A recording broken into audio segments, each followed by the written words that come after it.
সুপ্রিয় শিক্ষার্থীবৃন্দ, সকলকে প্রীতি ও শুভেচ্ছা। স্বাগত জানাচ্ছি তোমাদেরকে আজকের ক্লাসে। একাদশ শ্রেণীর শিক্ষার্থীদের আজকের ক্লাসে আলোচনা করব অপরিচিতা ছোট গল্পটি নিয়ে। তোমরা জানো ইতিমধ্যে আমরা এই গল্পটির উপরে দুটো ক্লাস শেষ করেছি।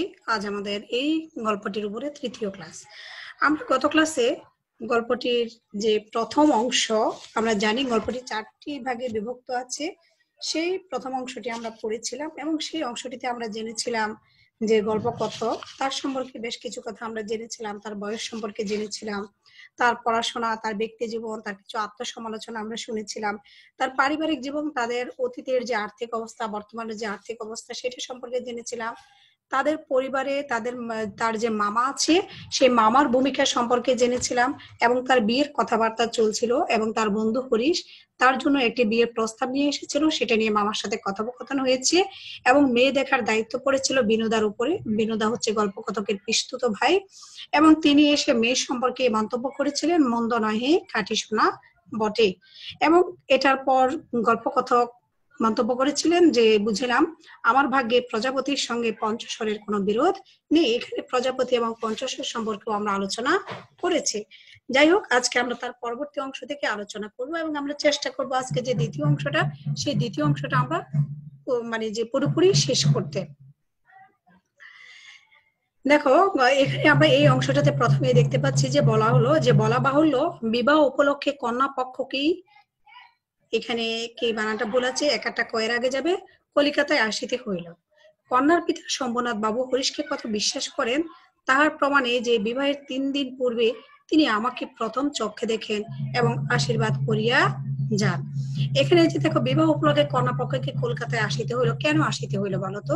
আমরা যে প্রথম অংশটি পড়েছিলাম গল্পে, সেখানে আমরা দেখেছিলাম যে মেয়েদের নিজেদের প্রকৃত বাড়ি যেখানে, সেখানে তাদের যে পূর্ব যে ঐতিহ্য ছিল, ধন সম্পদ, তাদের যে পূর্বপুরুষদের, সেটা কমে যাওয়ায় এবং তখনকার মানুষের সাথে, সেখানকার মানুষের সাথে তাল মিলিয়ে চলতে না পারায় কন্যার পিতা তিনি কি করছিলেন, পশ্চিমে গিয়ে বসবাস করছিলেন। এবং আমরা জানি যে গল্পকথকের বন্ধু হরিশ কানপুরে চাকরি করতো এবং শম্ভুনাথ বাবু অর্থাৎ কন্যার পিতা যিনি, তিনি সেখানে কোথাও থাকতেন।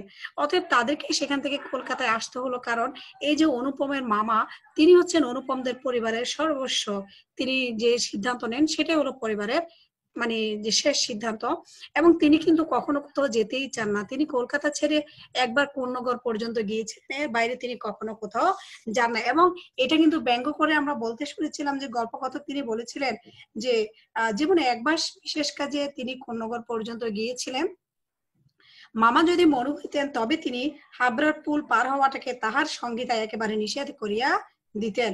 এই যে মামার যে বৈশিষ্ট্য, তিনি যে কোথাও যান না এবং যাওয়াটাকে তিনি পছন্দ করেন না, এবং সেই প্রেক্ষিতে কিন্তু কন্যার বাবাকে কোথায় আসতে হলো, কলকাতায় আসতে হলো। এবং সেখানে তারা নিজেরা বিয়ের জন্য একটি বাড়ি ভাড়া করেছেন এবং সেখানে বিয়ের ব্যবস্থা করেছেন। অর্থাৎ এখানে হলো যে সোজা কথা যে ছেলে পক্ষকে প্রাধান্য দিতে হলো, মেয়ে পক্ষকে কি করতে হলো, এখানে সবকিছু মেনে নিতে হলো।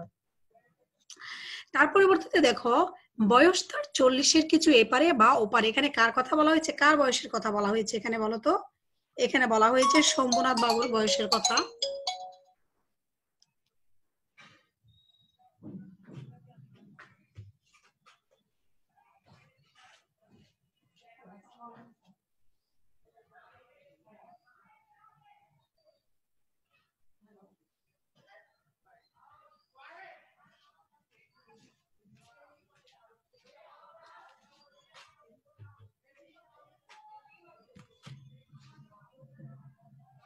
তাহলে এখানে কার বয়সের কথা বলা হয়েছে? শম্ভুনাথ বাবুর বয়সের কথা বলা হয়েছে। তাহলে এটা তোমাদের জন্য কিন্তু একটা প্রশ্ন যে কার বয়স 40-এর কিছু এপারে বা ওপারে। আবার এটাও তোমাদের জন্য প্রশ্ন আসতে পারে যে শম্ভুনাথ বাবুর বয়স কত। তাহলে তিনি দেখতে কেমন? চুল কাঁচা, গোপে পাক ধরিতে আরম্ভ করিয়াছে মাত্র, সুপুরুষ বটে। ভিড়ের মধ্যে দেখিলে সকলের আগে তার উপরে চোখ পড়িবার মতো চেহারা, অর্থাৎ তার যে শারীরিক সৌন্দর্য, সেই সৌন্দর্যের কথা বলা হয়েছে। তার বয়স কত? 40-এর কিছু এপারে বা ওপারে। তাহলে আমরা কি দেখলাম, এখানে যে বর্ণনাটুকু আছে সেই বর্ণনাটুকু কাকে নিয়ে দেওয়া হয়েছে? শম্ভুনাথ বাবুর শারীরিক সৌন্দর্যের বর্ণনা এখানে রয়েছে। এবং এই শম্ভুনাথ বাবুকে, তিনি হচ্ছেন কন্যার পিতা। তারপরে দেখো, এটা হলো যে গল্প কথকের নিজের বক্তব্য। আশা করি আমাকে দেখিয়ে তিনি খুশি হইয়াছিলেন। তাহলে আমাকে দেখিয়ে তিনি খুশি হইয়াছিলেন, এটা তিনি নিজে মনে মনে ধারণা করছেন। এখানে আমরা দেখতে পাচ্ছি তার একটা কি আত্মতুষ্টি। আমরা এই যে বক্তব্যটি, এই বক্তব্যটির মধ্যে দিয়ে তার এক ধরনের আত্মতুষ্টি দেখতে পাচ্ছি। মানে তিনি নিজেকে নিজে ভালো বলছেন, তিনি মনে করছেন তিনি সৎপাত্র, তিনি দেখতে ভালো, তিনি পড়াশোনা করেছেন, সবকিছু মিলে অতএব তার ভাবনা যে মেয়ের বাবা তাকে দেখে খুশি হয়েছিলেন। বোঝা শক্ত, কেননা তিনি বড়ই চুপচাপ। কার কথা বললো? কে বড়ই চুপচাপ? এই যে মেয়ের বাবা শম্ভুনাথ বাবু, তিনি বড়ই চুপচাপ। তিনি সহজেই কোনো কথা মুখ ফুটে বলেন না, অর্থাৎ তিনি কিছুটা গম্ভীর এক ধরনের ব্যক্তিত্ব পরায়ণ ব্যক্তি তিনি। যে দুটি একটি কথা বলেন যেন তাহাতে পুরো জোর দিয়া বলেন না। মামার মুখ তখন অনর্গল ছুটিতেছিল, অনর্গল ছুটিতেছিল, অর্থাৎ মামা একটু বাছাল প্রকৃতির মানুষ। এই যে অনর্গল কথা বলা, তার মানে এখানে মামার যে বাছাল যে প্রকৃতির একজন বৈশিষ্ট্য, অতিরিক্ত কথা বলেন তিনি, এই বিষয়টা এখানে প্রকাশ পেয়েছে। ধনে মানে আমাদের স্থান যে শহরের কারো চেয়ে কম নয়, সেটিকেই তিনি নানা প্রসঙ্গে প্রচার করিতেছিলেন। তাহলে এটা এক ধরনের অহংকার, অর্থের গৌরব, এক ধরনের গরিমা প্রকাশ পেয়েছে, আত্মগৌরব তাদের মধ্যে দেখাচ্ছে যে তাদের অর্থ প্রতিপত্তি আছে, আর্থিক অবস্থা তাদের ভালো। এটা বারবার মামা বিভিন্ন কথোপকথনের মাধ্যমে মেয়ের বাবাকে শোনাতে চেষ্টা করছেন। মানে এক ধরনের গরিমা তার মধ্যে কাজ করছিল। শম্ভুনাথ বাবু এ কথায় একেবারেই যোগই দিলেন না। মানে তিনি এই কথাটার কোনো উত্তরই দিলেন না, কোনো হা কিংবা হু কোনো কিছু তিনি না সমর্থন করলেন, না এটার পক্ষে বিপক্ষে কোনো কথা বললেন। তিনি শুধুমাত্র চুপচাপ শুনে গেলেন, কিছুই শোনা গেল না, তিনি কিছুই বললেন না। মানে এই যে কিছু বললেন না তিনি, তাই এদিক থেকে আমরা মেয়ের বাবার কোন বৈশিষ্ট্যটা খুঁজে পাই? কার? এই যে শম্ভুনাথ বাবুর বৈশিষ্ট্য। তিনি হলেন স্বল্পভাষী এবং ব্যক্তিত্ব পরায়ণ ব্যক্তি। তারপরে দেখো, আমি হইলে দমিয়া যাইতাম। এটা কে বললো? গল্প কথক বললো যে আমি হইলে দমিয়া যাইতাম। উক্তিটিকে আর গল্প কথকের। দমিয়া যেতাম মানে কি? থেমে যেতাম, যে আমি অনবরত কথা বলে যাচ্ছি একটা লোকের সাথে, সেই লোকটি আমার কথাটির কোনো উত্তর দিচ্ছে না বা ভালো মন্দ কিছুই বলছে না। তার মানে এটা বোঝা যাচ্ছে যে তিনি আসলে আমাকে কি করছেন, মানে একেবারে দামই দিচ্ছে না, একদম ইগনোর করা যেটাকে বলা হয়, তিনি আমাকে এড়িয়ে যাওয়ার চেষ্টা করছেন। অথচ মামা কিন্তু সেটা বুঝতে পারছেন না।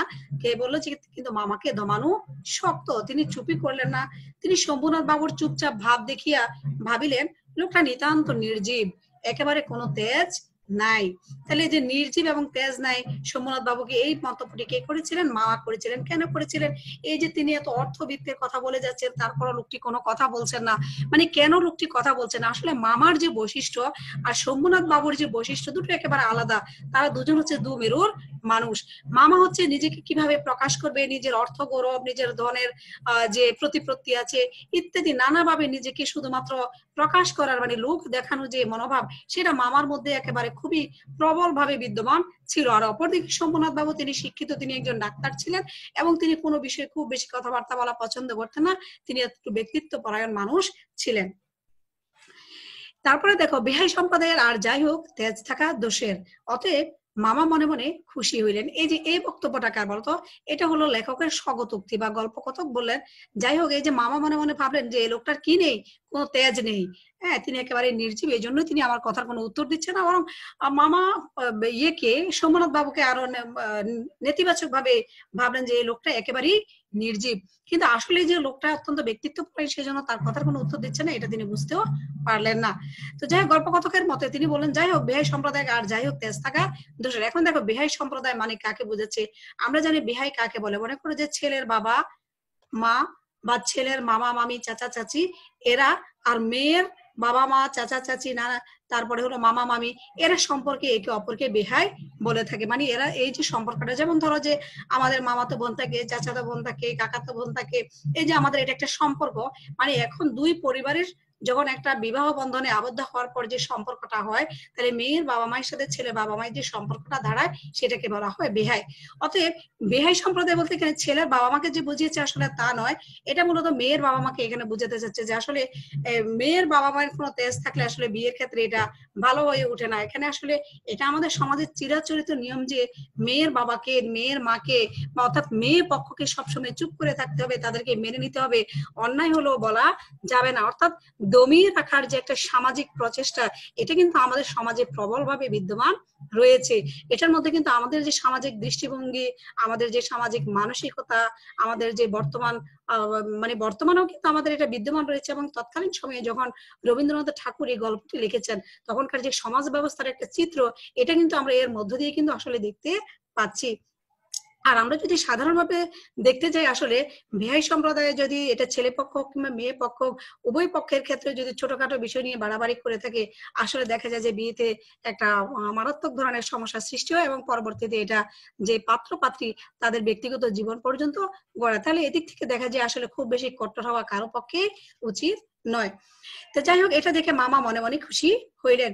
শম্ভুনাথ বাবু যখন উঠিলেন, তখন মামা সংক্ষেপে উপর হইতেই তাকে বিদায় করিলেন, গাড়িতে তুলিয়ে দিতে গেলেন। অর্থাৎ দেখো, একজন অতিথি আসলে আমরা অতিথির সাথে বসি, তাকে আপ্যায়ন করি, তার সাথে কথা বলা, এই যে কথা বলা, এই তাকে খাবার দেওয়া, এটা যেমন একটা ভদ্রতা, একদিকে তাকে সম্মানও করা। কারণ হলো যে একজন মানুষ কারো বাড়িতে গেলে তার সাথে কথা না বললে, তাকে সময় না দিলে এবং সে চলে যাচ্ছে, তাকে একটু এগিয়ে দিয়ে না আসলে, এই ভদ্রতাটুকু রক্ষা না করলে বোঝা যায় যে তাকে অবহেলা করা হচ্ছে, অপমান করা হচ্ছে। এই যে মামা কিন্তু এই যে মেয়ের বাবা বিধায় কিন্তু শম্ভুনাথ বাবু কিন্তু একজন ডাক্তার, তার যে সামাজিক প্রতিষ্ঠা সেটা কিন্তু কম নয়। শুধুমাত্র মেয়ের বাবা বলে কিন্তু এই শম্ভুনাথ বাবুকে কি করলেন না, মামা এগিয়ে দিতে গেলেন না, মানে এক ধরনের অবজ্ঞা। তাহলে এই অবজ্ঞা কি শুধু ব্যক্তি শম্ভুনাথ বাবুর প্রতি?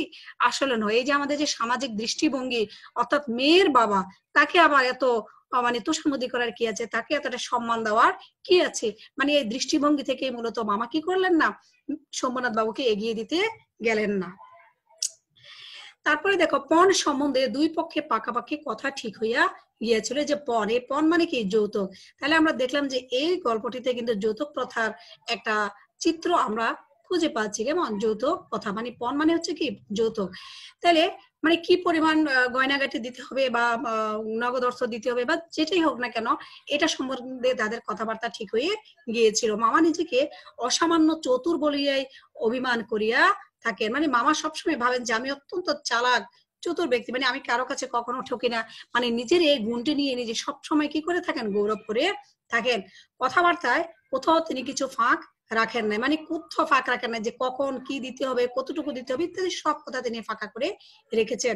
টাকার অঙ্ক তো স্থির ছিলই, তারপরে গহনা কত ভরির, এই যে বলেছিলাম নগদ অর্থ, মানে টাকাও দিতে হবে আবার গহনাও দিতে হবে, মানে তারপরে গহনা কত ভরির, সোনা কত দরের।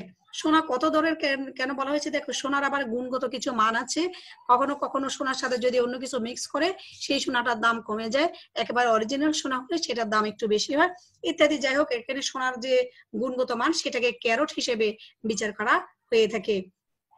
18 ক্যারেটের সোনা আছে, 22 ক্যারেটের সোনা আছে, 21 ক্যারেটের সোনা আছে, 24 ক্যারেটের সোনা আছে। তাহলে এভাবে কিন্তু সোনার যে গুণগত মান এটা বিচার করা হয়। তাহলে এই সোনাটা কেমন হবে সেটাও একেবারে বাধাবাধি হইয়া গিয়াছিল, মানে কথাবার্তা হয়ে গেল কার সাথে, মামার সাথে, মেয়ের বাবার সাথে। আমি নিজে এই সমস্ত কথার মধ্যে ছিলাম না, জানিতাম না দেনা পাওনা কি স্থির হইল। মনে জানিতাম এই স্থূল অংশটাও বিবাহের একটা প্রধান অংশ এবং সে অংশের ভার যার উপরে তিনি এক কড়াও ঠকিবেন না। বস্তুত আশ্চর্য পাকালোক বলিয়া মামা আমাদের সমস্ত সংসারের প্রধান গর্বের সামগ্রী। মানে এটা, এই যে মামার যে এই বৈশিষ্ট্যটা, এটা নিয়ে মূলত তাদের সংসারে সবাই কি করে, গর্ব করে যে এই মামা যেখানে যে কাজে হাত দেন তিনি কোথাও ঠকেন না। মানে তার নিজের যে নিজেকে জিতিয়ে আনার যে প্রচেষ্টা, এটা তিনি সর্বক্ষেত্রে প্রয়োগ করে থাকেন। এখানে দেখো আরেকটা বিষয় আমাদেরকে চোখে আঙ্গুল দিয়ে কিন্তু দেখিয়ে দিচ্ছে, যে এই যে ছেলে গল্প যে পাত্র ছিল, যিনি গল্প কথক, এখানে কিন্তু আমরা আগেই বলেছি গল্পটি উত্তম পুরুষের লেখা, অর্থাৎ এখানে লেখক নিজেই কিন্তু গল্প কথকের ভূমিকায় মানে নিজেকে দাঁড় করিয়েছেন। তো যাই হোক, এখানে মানে যে চরিত্রটি, সেই চরিত্রটিকে আমরা দেখলাম, তিনি কিন্তু বলেছিলেন যে আমরা প্রথমেই দেখেছি যে শিক্ষা জীবনের যতগুলো পর্যায় আছে সবগুলো তিনি অতিক্রম করেছেন। তিনি ভালোভাবে পাশ করেছেন, অর্থাৎ তিনি MA পাশ করেছিলেন, তিনি অনেক পড়াশোনা করেছেন, তিনি শিক্ষিত ছিলেন। তার উচিত ছিল এই সমাজটাকে পরিবর্তন করা, কিন্তু তিনি পড়াশোনা করলো, মানে তার যে শিক্ষা, সেই শিক্ষা অনুযায়ী তার রুচিবোধ এবং তার ব্যক্তিত্ব বোধ গড়ে উঠেনি। তার অন্যতম কারণ ছিল কিন্তু মামা, তার মামাই কিন্তু তাদের সংসারের প্রধান কর্তা ব্যক্তি ছিলেন। হ্যাঁ, তারপরে মামার উপরে কোনো সিদ্ধান্ত নেওয়ার ক্ষমতা তার ছিল না, এবং এই যে ক্ষমতা, দক্ষতা, যোগ্যতা, শিক্ষার সাথে তার যে ব্যক্তিগত যে বৈশিষ্ট্য সৃষ্টি হওয়ার কথা সেটা কিন্তু তার তৈরি হয়নি, অর্থাৎ তার ব্যক্তিত্ব গঠিত হয়নি। অতএব এই যে একটা শিক্ষিত ছেলে, সেই শিক্ষিত ছেলেটিকে কিন্তু তার পরিবার একরকম বিক্রি করে মেয়ের বাবার কাছ থেকে টাকা আদায় করছে, এবং এই ক্ষেত্রে এই ছেলেটিকে কিন্তু আমরা কোনো প্রতিবাদ করতে দেখতেই পাচ্ছি না। আবার মেয়ের বাবা তিনি কিন্তু শিক্ষিত, তিনি একজন ডাক্তার এবং মেয়েও শিক্ষিত। সেই মেয়ের বাবা কিন্তু যৌতুক দিতে কোনো প্রকার অনীহা কিন্তু তিনি প্রকাশ করেনি, তিনি কিন্তু যৌতুক দিতে সম্মত হয়েছেন এবং তিনি রাজিও হয়েছেন, এবং কি পরিমাণ যৌতুক দিবে সেটা কিন্তু ঠিক হয়ে গিয়েছিল। এই যে চিত্রটা, এই চিত্রটার মধ্যে দিয়ে আমরা তৎকালীন সমাজের যে কঠিন বাস্তবতাটা, সেই বাস্তবতাটাই কিন্তু আমরা খুঁজে পাই।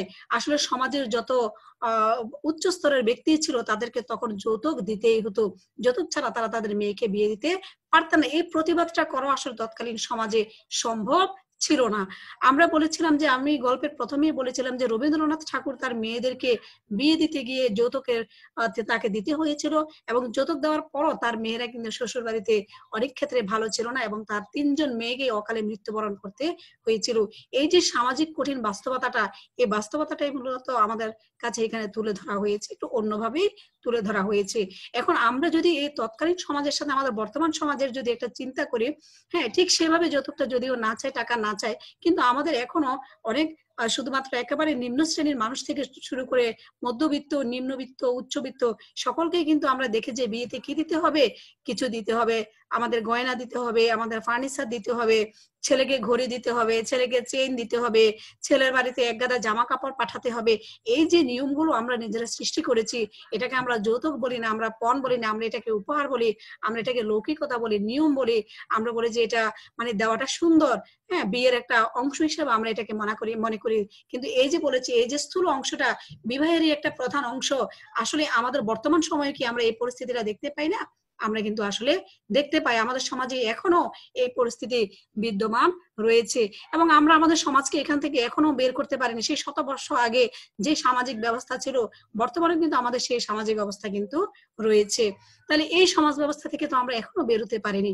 আমরা যদি এই যে গল্প কথক, যিনি গল্পের নায়ক, তাকে এখানে দেখলে আমাদেরকে একবার কাপুরুষ মনে হয়, তাকে ব্যক্তিত্বহীন মনে হয়। আমরা যারা বর্তমান পর্যায়ে আছি, আমরা কি নিজেদেরকে সেই সেই উচ্চ পর্যায়ে নিয়ে যেতে পেরেছি? আমরা কি পারছি এই যৌতুকের বিরুদ্ধে রুখে দাঁড়াতে? আমরা কি পারছি নিজেদের পরিবারে, নিজেদের আত্মীয় স্বজনের মধ্যে এই কথাটা বলতে যে না, আমরা এই যে উপহার নামক যে একটা ভার চাপিয়ে দেওয়া হয় মেয়ের বাবার উপরে, এই সমাজের উপরে, সেটা থেকে আমরা মুক্ত হতে চাই। আমাদেরকে আসলে মুক্ত হতে হবে।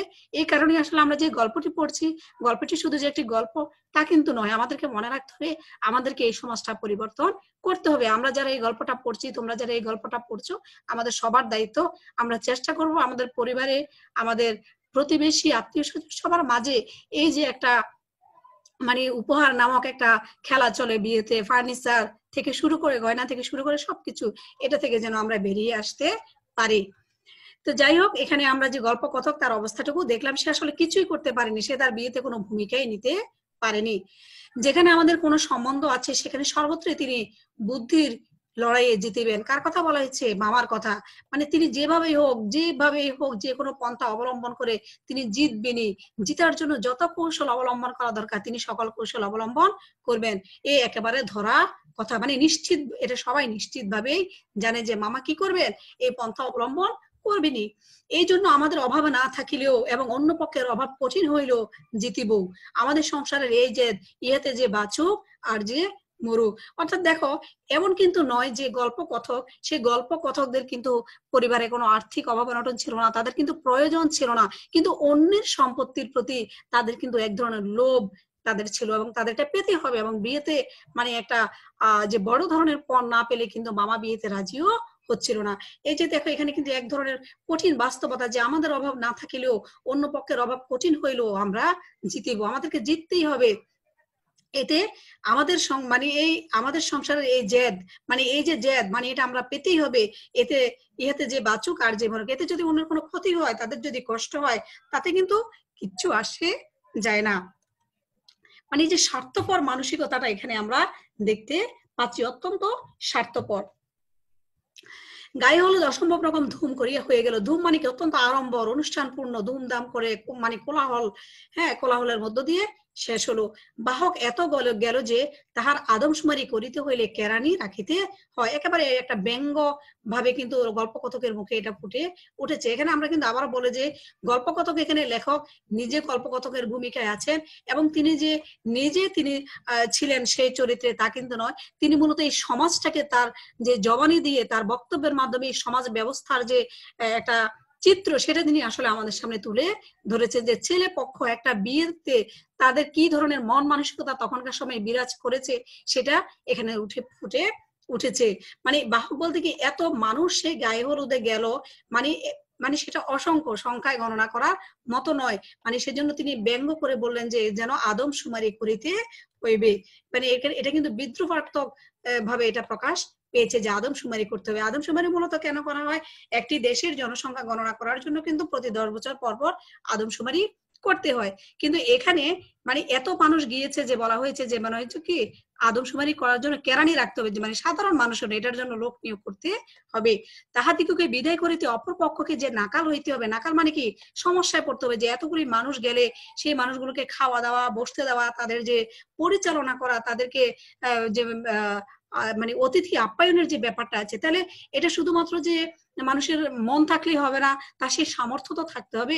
তাহলে সামর্থ্যের বাইরে এতগুলো লোক গেলে যে একটা পরিবারকে অত্যন্ত মানে বিরূপ পরিস্থিতির মধ্যে পড়তে হবে, এটা ভেবে সেই কথা স্মরণ করিয়া মামার সঙ্গে মা একযোগে বিস্তর হাসিলেন। মানে তারা এতগুলো লোক পাঠিয়ে দিয়েছে, পাঠিয়ে দিয়ে ভাই বোনে মিলে এখানে আরো হাসাহাসি করছে যে এত লোক গেছে যে তাদেরকে কি করতে হবে, যে তাদেরকে খাওয়াতে পড়াতে, তাদেরকে বিদায় করতে যে মেয়ের পিতাকে অনেক বেশি কি করতে হবে, সমস্যায় পড়তে হবে। এবং এটা ভেবে তারা একযোগে বিস্তর হাসাহাসি করলো। মানে এই যে তাদের এই চরিত্রটার মধ্য দিয়ে আমরা এক ধরনের অমানবিকতা লক্ষ্য করছি।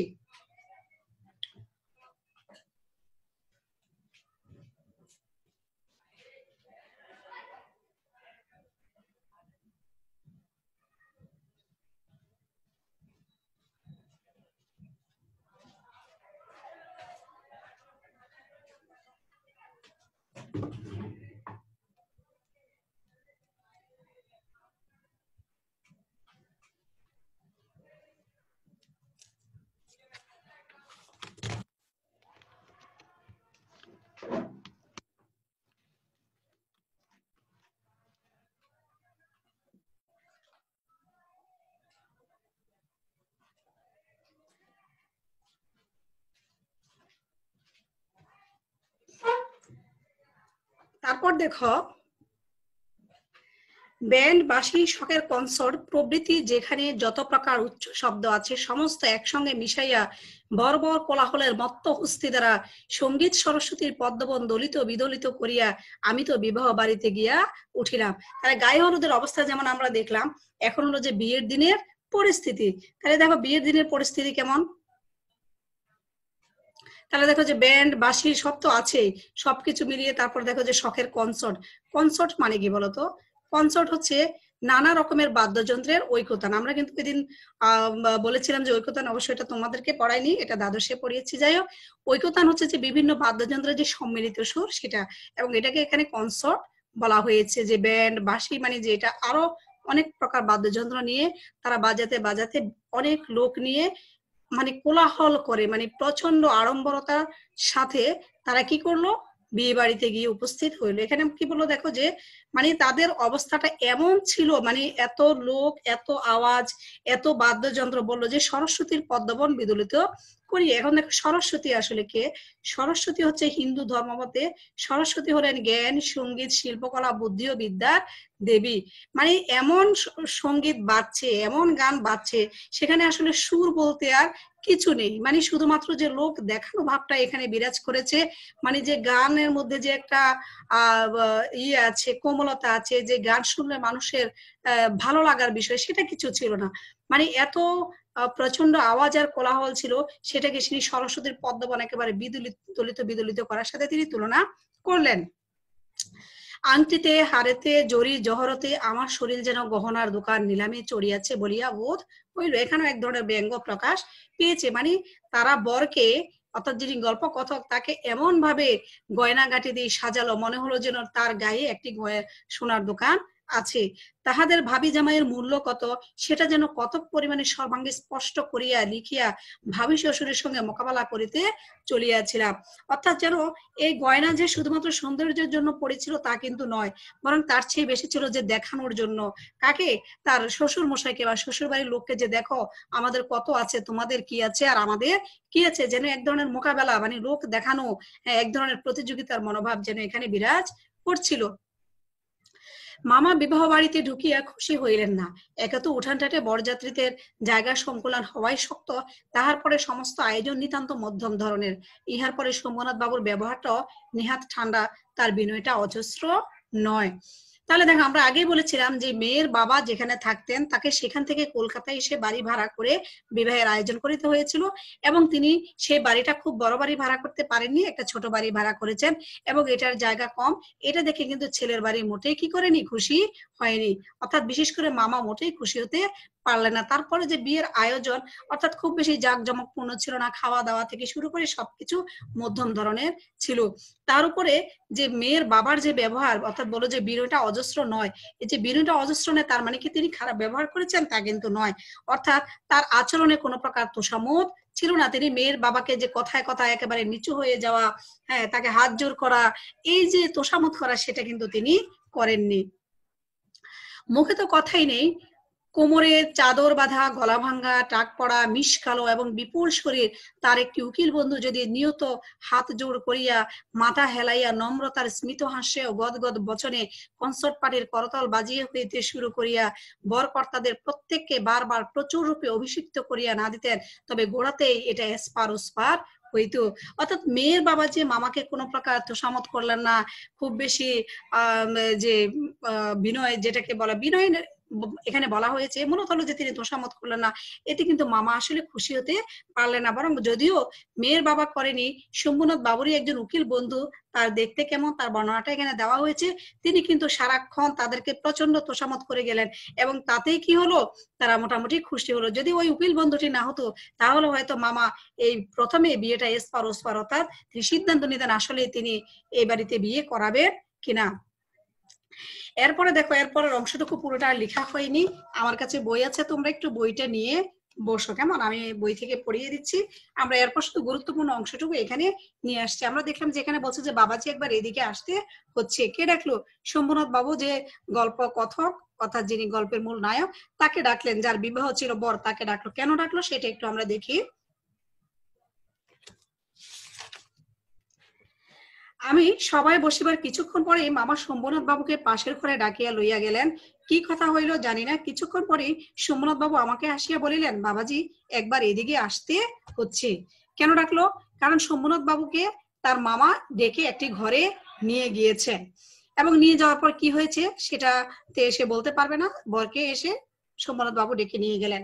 ব্যাপারখানা এই, এবার আমরা কিন্তু গল্প কথকের মুখে বিষয়টা শুনছি যে কেন ডেকে নিয়েছেন। ব্যাপারখানা এই, সকালে না হোক কিন্তু কোনো কোনো মানুষের জীবনের একটা কিছু লক্ষ্য থাকে। মামার একমাত্র লক্ষ্য ছিল তিনি কোনো মতেই কারো কাছে ঠকিবেন না। তাহলে দেখো, এখানে তোমাদের জন্য একটা প্রশ্ন, যে মামার একমাত্র লক্ষ্য কি? মামার একমাত্র লক্ষ্য হচ্ছে তিনি কোনো মতেই কারো কাছে ঠকিবেন না। তার ভয় তার বেহাই তাকে গহনায় ফাঁকি দিতে পারেন। বিবাহ কার্য শেষ হইয়া গেলে সে ফাঁকির আর প্রতিকার চলিবে না। বাড়ি ভাড়া, সগাদ, লোক বিদায় প্রভৃতি সম্বন্ধে যেরকম টানাটানির পরিচয় পাওয়া গেছে, তাহাতে মামা ঠিক করিয়াছিলেন দেওয়া থাওয়া সম্বন্ধে এরূপটি শুধু মুখের কথার উপর ভর করা চলিবে না। সেজন্য বাড়ির শেখরাকে শুদ্ধ সঙ্গে আনিয়াছিলেন।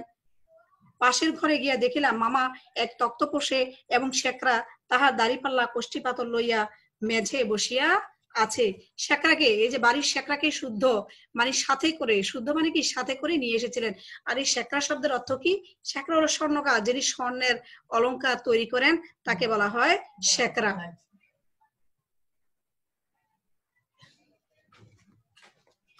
কি করেছেন? তিনি শেখরাকে শুদ্ধ সঙ্গ করে নিয়ে আসলেন। তাহলে এই যে মামা এই কাণ্ড করে বসলেন, তখনই শম্ভুনাথ বাবু গিয়ে বরকে ডেকে এনেছেন। শম্ভুনাথ বাবু আমাকে বলিলেন, তোমার বাবা বলিতেছেন, তোমার মামা বলিতেছেন, বিবাহের কাজ শুরু হইবার আগে তিনি কনের সমস্ত গহনা যাচাই করিয়া দেখিবেন, ইহাতে তুমি কি বলো? আমি মাথা হেট করিয়া চুপ করিয়া রহিলাম। কে চুপ করিয়া রহিল? বর, যিনি বিয়ের বর ছিলেন অর্থাৎ পাত্র ছিলেন, তিনি মাথা হেট করিয়া রহিলেন। অর্থাৎ তার তো কোনো বক্তব্যই নেই। আমরা আগেই জেনেছি এই যে গল্প কথক, তিনি পরিবারে তিনি যত পড়াশোনা করেছেন, তিনি পরিবারে কোনো কথা বলার মতো ব্যক্তিত্ব তার তৈরি হয়নি। সেই জায়গাটাই তার পরিবারে তার ছিল না। তাদের পরিবারের সমস্ত হর্তা কর্তা বিধাতা ছিলেন তার মামা। অর্থাৎ এটা শুধুমাত্র যে গল্প কথককে বুঝিয়েছে সেটা কিন্তু নয়, এটা হলো যে তৎকালীন সমাজের যে পরিস্থিতি, যত শিক্ষিত যুবক ছিল সেই যুবকরা বিয়ের ক্ষেত্রে আসলে তারা এই ধরনের কোনো প্রতিবাদই করতে পারেনি। তাদের পরিবার সিদ্ধান্ত নিয়েছে, তারা শুধুমাত্র গিয়েছে। তারপর তার স্ত্রীর প্রতি তার পরিবার কি ধরনের আচরণ করেছে সেটাও কিন্তু তখনকার সময়ের যে স্বামীরা তারা আসলে কখনো খোঁজ নিয়ে দেখেননি। তাহলে এটাই মূলত এখানে তুলে ধরা হয়েছে। তিনি হেড করে কি করলেন? মাথা হেড করে অর্থাৎ মাথা নিচু করে তিনি চুপ করে রইলেন। মামা বলিলেন, ও আবার কি বলিবে? আমি যা বলিব তাহাই হইবে। বলেছে কি মানে সে আর কি বলবে, আমি যা বলবো তাই হবে। শম্ভুনাথ বাবু আমার দিকে চাহিয়া বলিলেন, সে কথা তবে ঠিক, উনি যা বলিবেন তাই হইবে, এ সম্বন্ধে তোমার কিছুই বলিবার নাই? আমি একটু ঘাড় নাড়ার ইঙ্গিতে জানাইলাম, এসব কথায় আমার সম্পূর্ণ অনধিকার, অর্থাৎ আমার কোনো অধিকারই নেই এই ব্যাপারে কথা বলার। আচ্ছা তবে বসো, মেয়ের গা হইতে সমস্ত গহনা খুঁড়িয়া আনিতেছি, এই বলিয়া তিনি উঠিলেন। কে উঠলো? শম্ভুনাথ বাবু উঠে গেলেন। আমি বলিলাম, মামা বলিলেন, অনুপম এখানে কি করিবে? ও সভায় গিয়া বসুক। কে বললো? মামা বলিলেন। হ্যাঁ, অনুপম এখানে কি করিবে, অর্থাৎ অনুপমের এখানে কোনো ভূমিকাই নেই। মানে অনুপম শুধু বিয়ে করবে, আর বিয়ের যাবতীয় বিষয় কে দেখবো? আমি দেখবো। যে গহনা কি মাপাবো কি মাপাবো না, কি নিব কি নিব না, এটা কার? শুধু আমার দেখার বিষয়। এটার মধ্য দিয়ে মামা বুঝিয়ে দিলেন যে পরিবারে মামার অবস্থান কোথায়, আর যে মামার ভাগ্নে যিনি বিয়ে করতে গিয়েছেন তার অবস্থান আসলে কোথায়। তারপর দেখো শম্ভুনাথ বলিলেন, না সভায় নয়, এখানেই বসিতে হইবে। মানে এইবার শম্ভুনাথ বাবু এই যে এতক্ষণ কথা বললেন না, বা তাদের বাড়িতে যখন গিয়েছিল মামা যত কথা শুনিয়েছেন, শম্ভুনাথ বাবু কোনো কথার উত্তর দেননি। শম্ভুনাথ বাবুকে নিতান্ত নির্জীব মনে হয়েছিল তার কোনো তেজ নেই। এই প্রথম আমরা দেখতে পাচ্ছি যে আসলে শম্ভুনাথ বাবুর কোনো তেজ আছে কিনা। আসলে তার যে আত্মসম্মান বোধ, সেই আত্মসম্মান বোধ তিনি যেখানে সেখানে প্রয়োগ করেন না, বিসর্জন দিতে পারেন না। তিনি এবার বুঝালেন যে না, সবাই নয়, এখানেই বসিতে হবে। তার এই কথায় জোর ছিল, অর্থাৎ যে পাত্র তাকে দেখতে হবে আসলে আমি কি আমার মেয়েকে গহনা কম দিয়েছি কিনা। অতএব তিনি বললেন যে না, এখানেই বসিতে হইবে।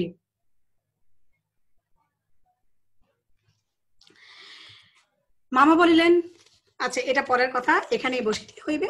তারপরে দেখো কিছুক্ষণ পরে তিনি একখানা গামছা বাঁধা গহনা আনিয়া তক্তপোষের উপর মেলিয়া ধরিলেন। সমস্তই তাহার পিতামহীদের আমলের গহনা, হাল ফ্যাশনের সূক্ষ্ম কাজ নয়, যেমন মোটা তেমনি ভারী। আমি কিন্তু এখন বই থেকে পড়ছি, তোমরা একটু বইটা সামনে নিয়ে বসো কেমন। শেখরা গহনা হাতে তুলিয়া লইয়া বলিল, ইয়া দেখিব কি, ইহাতে খাদ নাই। খাদ মানে কি বলতো? খাদ হচ্ছে যে এটাতে কোনো ভেজাল নাই, এমন সোনা এখনকার দিনে ব্যবহারই হয় না। এই বলিয়া সে মকর মুখা মোটা একখানা বালায় একটু চাপ দিয়া দেখাইলো, তাহা বাকিয়া যায়। এই যে মকর মুখা শব্দটার অর্থ বইয়ে দেওয়া আছে, তোমরা একটু পড়ে নিও কেমন, খেয়াল করো, এটা পুরোটা আনা সম্ভব হয়নি। আর মকর মুখা শব্দের অর্থ হচ্ছে এই যে মকর বা কুমিরের মুখাকৃতি যুক্ত হাতের পরিধি অলংকার বিশেষ, অর্থাৎ যে বালাটা চুরিটা এরকম যেটা দুটো মুখ আছে গোল গোল, দেখে মনে হচ্ছে কুমিরের মুখের মতো, এটাকে বলা হয় মকর মুখা। মামা তখনই নোট বইয়ে গহনাগুলির ফর্দ টুকিয়া লইলেন। পাছে যাহা দেখানো হইল তাহার কোনোটা কম পড়ে হিসাব করিয়া দেখিলেন, গহনা যে পরিমাণ দিবার কথা এগুলি সংখ্যায় দরে এবং ভারে তার অনেক বেশি। গহনাগুলির মধ্যে এক জোড়া ইয়ারিং ছিল। ইয়ারিং মানে হচ্ছে কানের দুল। শম্ভুনাথ সেইটে শেখরার হাতে দিয়ে বলিলেন, এইটা একবার পরখ করিয়া দেখো। শেখরা কহিল, ইহা বিলাতি মাল, ইহাতে সোনার ভাগ সামান্যই আছে। শম্ভুনাথ বাবু ইয়ারিং জোড়া মামার হাতে দিয়ে বলিলেন, এটা আপনারাই রাখিয়া দিন। এই হচ্ছে সেই সোনা জোড়া যেটা বিনু দাদাকে দিয়ে মেয়েকে আশীর্বাদ করতে পাঠানো হয়েছিল। অর্থাৎ এই যে সোনাটা তাদের বাড়িরই শেখরা বলল যে এটাতে স্বর্ণের ভাগ সামান্যই আছে, সেটা মূলত তারা নিজেরাই মেয়েকে পাঠিয়েছিল।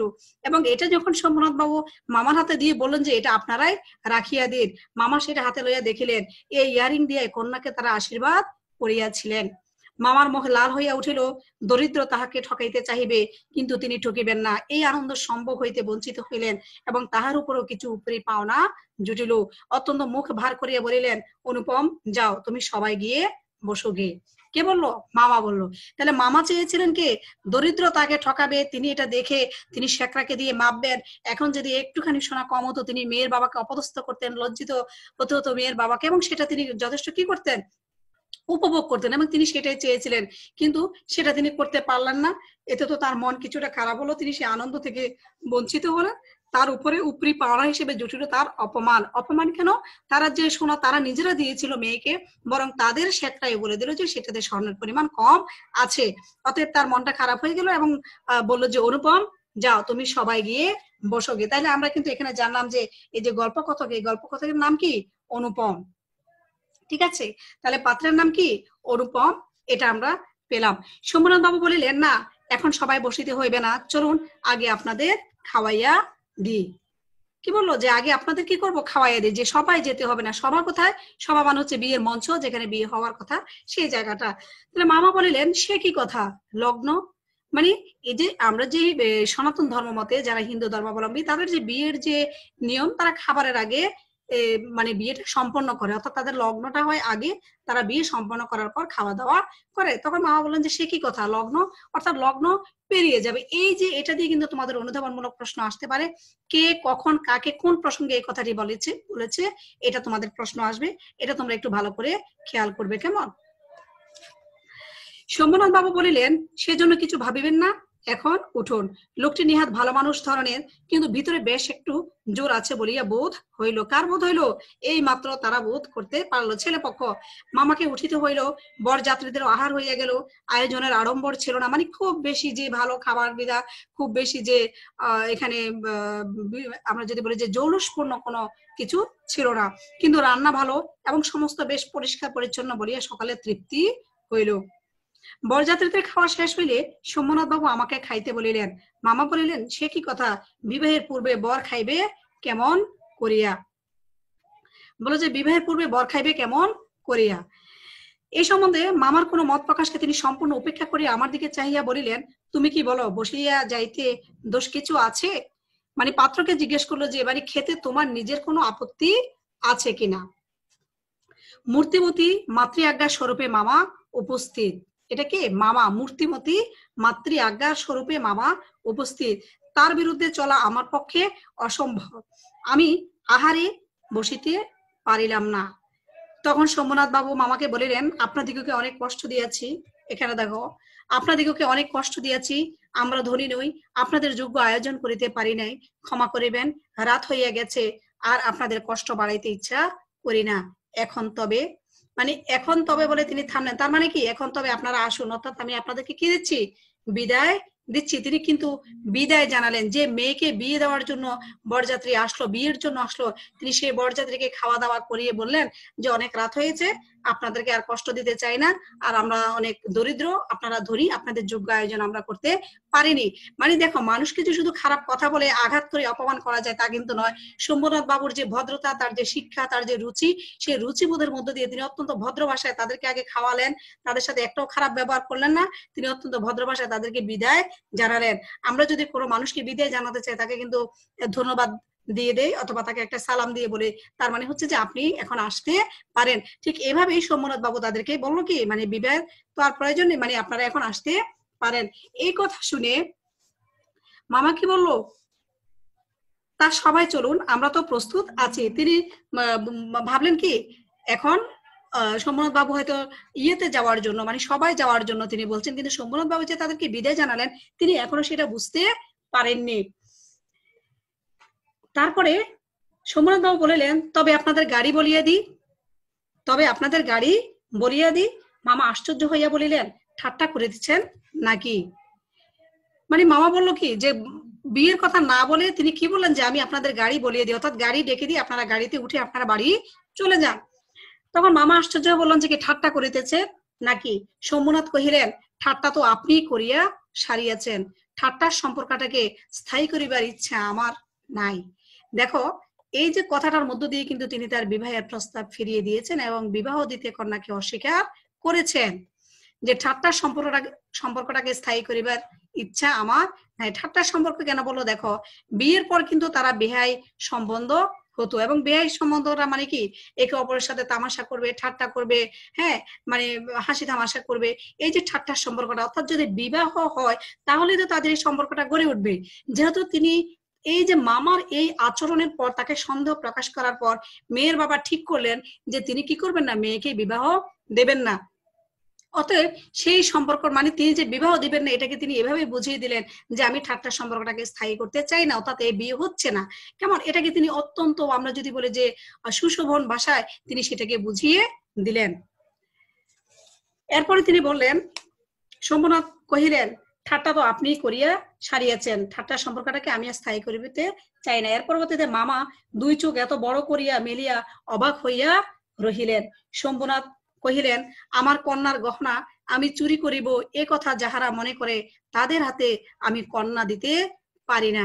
মানে অনেক অপমান কিন্তু এর মধ্যে শম্ভুনাথ বাবু সহ্য করেছেন। মামার যে মন মানসিকতা, তারা যৌতুক চেয়েছে, যৌতুক দিতে রাজি হয়েছে, সবকিছু কিন্তু ঠিক ছিল। কিন্তু তারপরও যে শেষ পর্যন্ত যে অসম্মান মেয়ের বাবাকে তারা করলো, যে একরকম যে চোর হিসেবে তারা সন্দেহ করলো, যে তারা যে পরিমাণ গয়না দেওয়ার কথা হয়তো সেই পরিমাণ গয়না দিবে না, সেই জন্য তারা একজন স্বর্ণকারকে নিয়ে এসেছেন এবং মেয়ের গায়ের গহনা খুলে এনে সেই গহনা মারতে বাধ্য করেছেন। এই যে মানসিকতা, এতে শম্ভুনাথ বাবুর ব্যক্তিত্বে আঘাত লেগেছে এবং তিনি কিন্তু বিবাহ দিতে অস্বীকৃতি জানালেন। এবং এরপরে দেখো, আমাদের যিনি গল্পের যে বর ছিলেন, যিনি বিবাহের পাত্র ছিলেন, তিনি কিন্তু এই সম্পর্কে কোনো কথা বলতেও পারলেন না এবং মেয়ের বাবা তাকে এই সম্পর্কে কোনো কথা বলার প্রয়োজনও বোধ করলেন না। কারণ যে পাত্র মেয়ের গায়ে থেকে গয়না খোলার সময় কোনো সিদ্ধান্ত দিতে পারলো না, কোনো প্রতিবাদ করতে পারলো না, একটি তার যে নিজস্ব কোনো মতামত সে প্রকাশ করতে পারলো না, তাহলে সেই ছেলের কাছে মেয়েকে বিয়ে দিলে সেই ছেলে তো কোনোদিনই তার মেয়েকে আসলে রক্ষা করতে পারবে না। প্রয়োজনে অপ্রয়োজনে তার যে কোনো মতামত সে পরিবারে দিতে পারবে না, এটা তো আসলে খুবই স্পষ্ট হয়ে গিয়েছিল।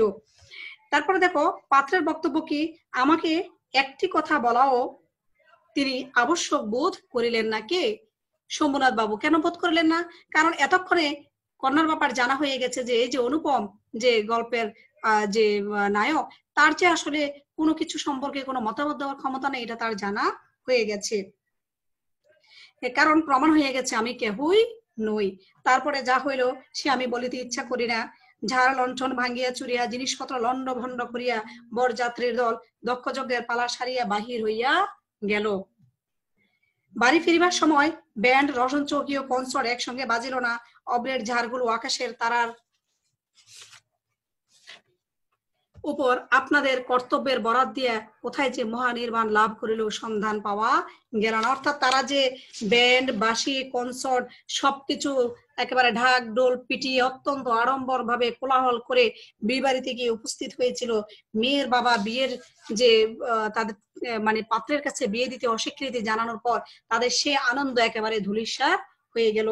এবং বলো যে সে রসন চৌকি কোথায় গেল। আর রসন চৌকি শব্দটির অর্থ কি, মানে সানাই, ঢোল, কাশি, এই তিন প্রকারের বাদ্যযন্ত্র একসাথে যখন বাজানো হয়, সে যে সৃষ্ট যে শব্দ, সেটাকে যে ঐকতান বাদন, সেটাকে বলা হয় রসন চৌকি। আর বলা হচ্ছে অভ্র। অভ্র হচ্ছে তোমার এক ধরনের খনিজ ধাতু। আর অভ্রের ঝাড় হচ্ছে অভ্রের তৈরি ঝাড়বাতি, যেটা তারা নিয়ে গিয়েছিল, যে আনন্দ উল্লাস, যে আলো নিয়ে তারা বিয়ে বাড়িতে গিয়ে উপস্থিত হয়েছিল। বললো যে সেগুলো কোথায় যেন মহানির্বাণ লাভ করলো। মহানির্বাণ মানে কি, সবকিছু থেকে বন্ধন মুক্তি পেলো। অর্থাৎ সেগুলো আর বাজলো না, কোথায় যেন হারিয়ে গেল, যে সবার যে থমথমে মুখ সেটা নিয়ে তাদেরকে ফিরে আসতে হলো। যাই হোক, এটুকুর মধ্য দিয়ে আমাদের আজকের যে দ্বিতীয় পর্ব সেটা শেষ হলো। আমরা আশা করছি আরো দুটো ক্লাস নেব। আমরা লাইভ ক্লাস নেওয়ার সুযোগ না হলো আমি তোমাদেরকে অবশ্যই রেকর্ডেড ক্লাস দিয়ে দেবো, যাতে তোমাদের সিলেবাস কমপ্লিট হয়ে যায়। তো শিক্ষার্থীবৃন্দ, তোমরা ভালো থেকো। আমরা যে আলোচনাটা করেছি এটার মধ্যে অনেকগুলো প্রশ্ন আছে, তোমরা একটু বাড়িতে পড়বে আর শব্দার্থগুলো পড়ে নেবে, কেমন? তো ঠিক আছে, তোমরা ভালো থেকো। আর যদি এ সম্বন্ধে তোমাদের কোনো প্রশ্ন থাকে তোমরা অবশ্যই কমেন্ট বক্সে জানিয়ে দিও, আমি তোমাদের সেটার উত্তর দেওয়ার চেষ্টা করব। তো ধন্যবাদ সকলকে। আল্লাহ হাফিজ।